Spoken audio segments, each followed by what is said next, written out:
భావనతో పెట్టిన పార్టీ. తర్వాత వాళ్ళు బీఆర్ఎస్ పార్టీగా మార్చుకున్నప్పుడు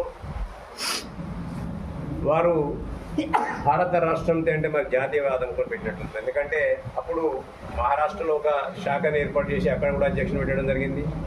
అలాగే అక్కడక్కడ 2-3 శాఖలను ఏర్పాటు చేసి ఆ రాష్ట్రాలలో అధ్యక్షుడు కూడా పెట్టడం జరిగింది. వాళ్ళ కేసీఆర్ గారు మరి బీఆర్ఎస్ పార్టీకి జాతీయ అధ్యక్షుడా లేక ఇలా రాష్ట్ర అధ్యక్షుడా బీఆర్ఎస్ పార్టీ?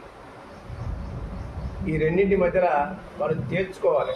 వాళ్ళు తేల్చుకోకపోవడం కారణం ఏంటంటే తెలంగాణ ప్రజలు కొట్టిన దెబ్బకు వాళ్ళు మతి భ్రమించి ఇంకా కూడా అందులో కోలుకోలేకపోతారు. ఇవాళ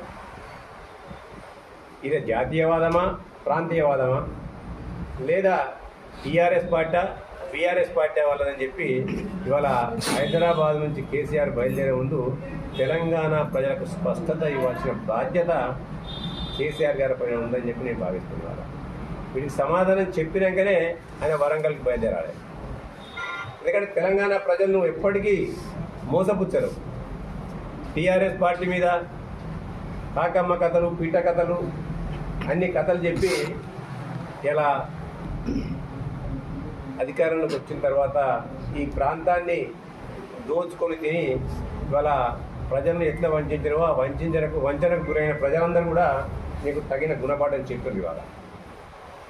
ఇవాళ అధికారం కోల్పోయి ప్రతిపక్ష హోదాలో వచ్చినప్పటికీ కూడా కేసీఆర్ గారు ప్రజల పక్షాన్ని నిలబడలేదు. ఎంతసేపు అధికారం యావగా